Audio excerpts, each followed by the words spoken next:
Hi everyone, welcome back to City Council 101. My name is Olivia Dropsick and I am City Council candidate in District 51, Staten Island's South Shore. Last week we talked about part one of legislation. City Council passes laws. And before those laws can even be laws, they are first bills, which are first ideas. And remember, those ideas are only as good as your City Council person is at getting community feedback, talking with community leaders, and having a diverse staff where those great ideas can come from. Okay, so the idea's been pitched, it's a bill, and it's being introduced at the stated meeting. The speaker will then refer that bill to a committee.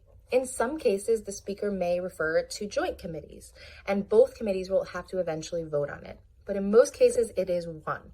And from there, that bill becomes public record. It goes on the website, it becomes a nice little blue link.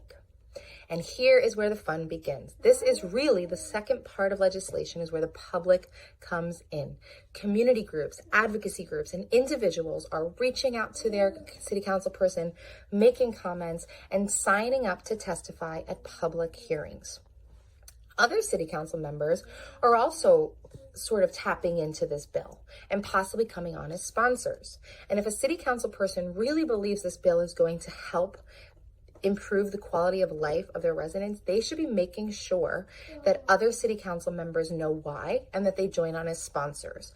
And what's a great idea for a city council person to do is get the support of the chair of the committee where that bill was referred, so that a public hearing can be scheduled sooner and prioritized. Because what happens at public hearings? If you look at the city council website, you'll notice there is a calendar. And they'll let you know all of the upcoming hearings that are coming up. And so, if there is going to be a public hearing where a law is being discussed, that is one you are eligible to testify at.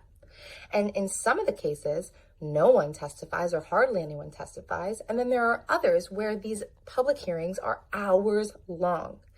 And the big difference here is that in those where there are more public comment, we get more amendments to these bills so that the final legislation reflects everyone's needs in the city, ideally.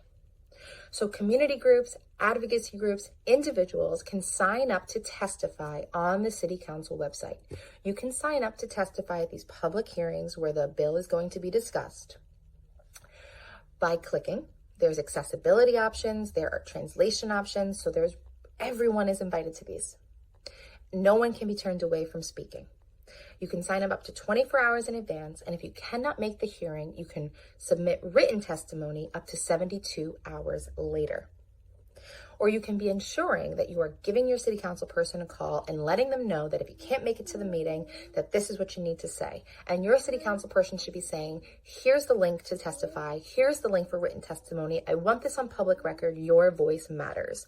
And hopefully that bill will see amendments made to it that reflect community needs and voice.